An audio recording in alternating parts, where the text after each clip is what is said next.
Multicultural citizenship, बहुसांस्कृतिक नागरिकता।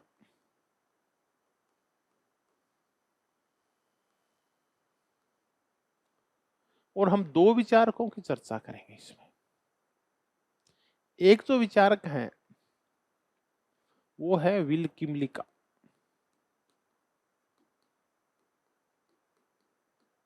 और इनकी पुस्तक बड़ी फेमस है क्योंकि इनकी पुस्तक के नाम है सिटीजनशिप, इसलिए याद रखना, मल्टी कल्चरल सिटीजनशिप, बहुसांस्कृतिक नागरिकता, विल किमलिका इनकी पुस्तक है मल्टी कल्चरल सिटीजनशिप। और दूसरी जो पुस्तक है या दूसरी सॉरी वो विद्वान है उनकी है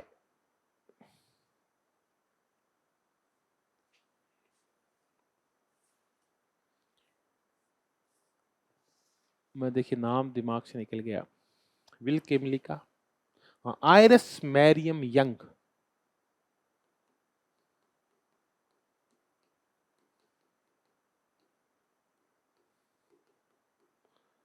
विल किमलिका कनाडा के बहुत बड़े बहुसांस्कृतिकवादी विचारक है। आयरिस मैरियम यूएस की है।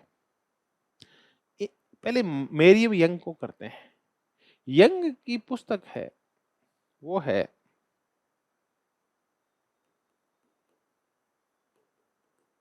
Justice and politics of differences.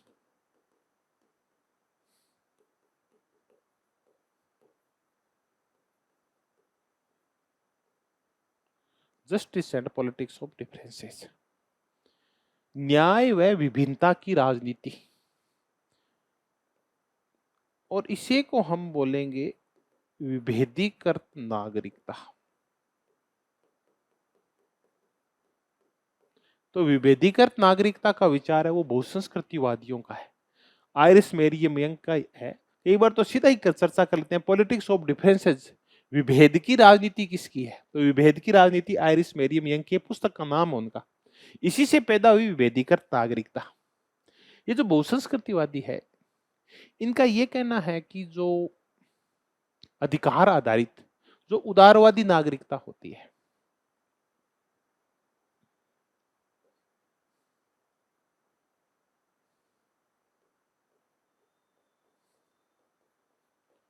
उस नागरिकता में एक गड़बड़ होती है कि ये विभेद अंधता पे आधारित होती है।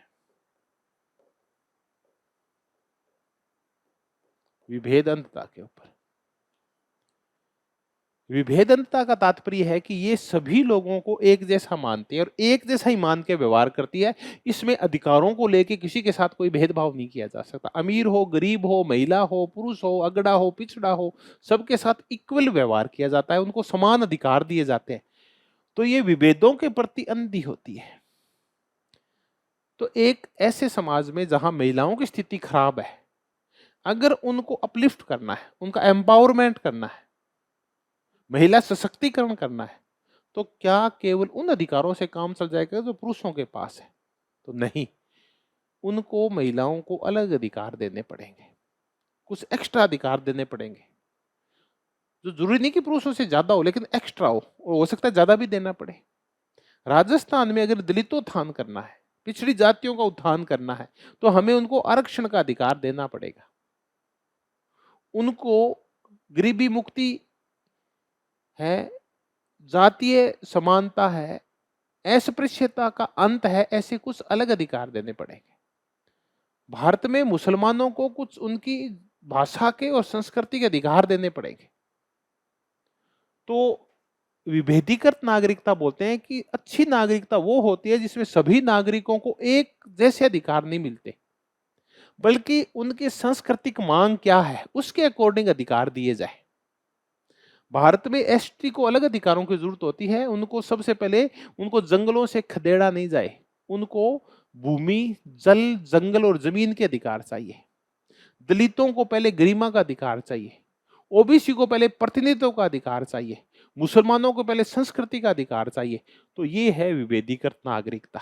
तो ये उदार बहुसांस्कृतिक नागरिकता है, ये उदारवादी नागरिकता टी.एच. मार्शल वाले का विरोध करती है, क्योंकि उदारवादी नागरिकता नागरिक अधिकारों को एक जैसा देती है सबको। तो ये विभेदनता की वजह से इसकी आलोचना करती है उदारवादी नागरिकता की। और आयरिश मैरिंग विभेदित नागरिकता का समर्थन करती है। विल किमलिका का ये कहना है कि देखिए, उदारवाद के साथ भी माइनॉरिटीज को राइट दिए जा सकते हैं। माइनॉरिटीज कौन है?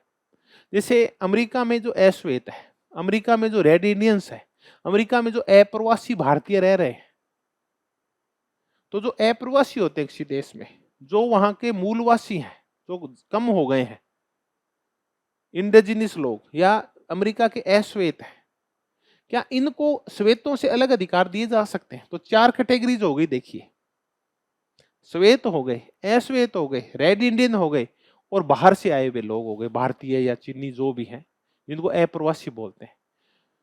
तो विल किमलिका कहता है कि बहुत संस्कृतियों के आधार पर सिटीजनशिप दी जा सकती है, और ये उदारवाद में संभव है, बहुत कुछ ज्यादा नहीं करना होता।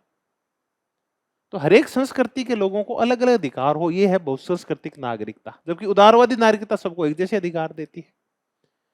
तो विल किमलिका ये कहते हैं कि जो लिबरल थ्योरी है उसमें भी माइनॉरिटी राइट्स हो सकते हैं, अल्पसंख्यक अधिकार संभव है लिबरल थ्योरी के अंदर भी।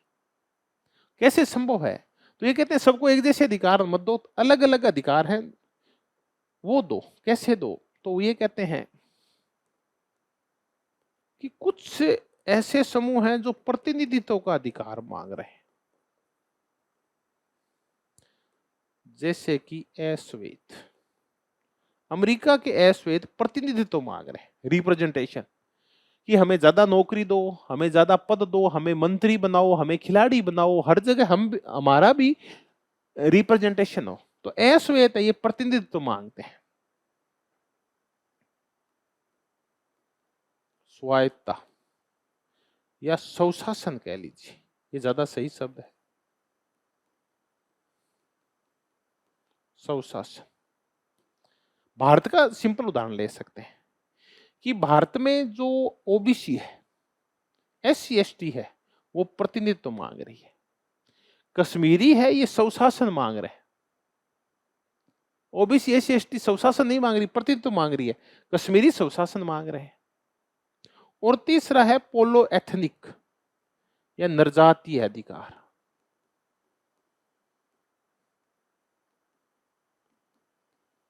कुछ ऐसे आदिवासी कबीले हैं जो कहते हैं हमारी संस्कृति में हस्तक्षेप मत करो, वो पोलो एथनिक है।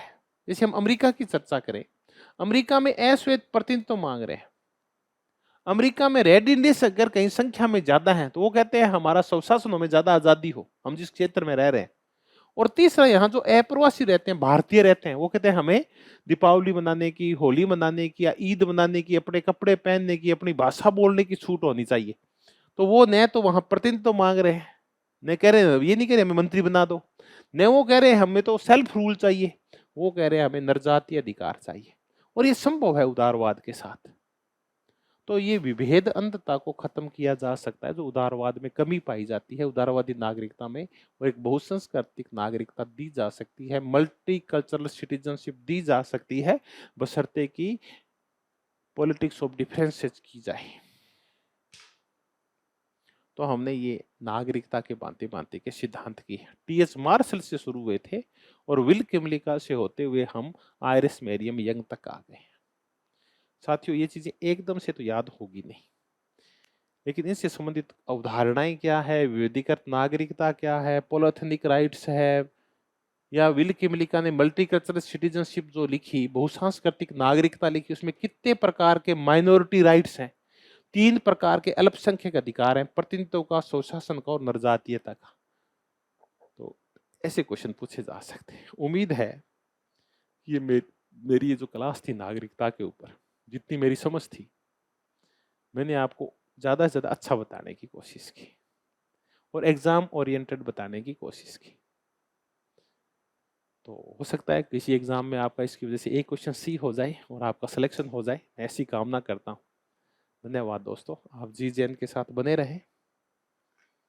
Thank you, thank you, thank you.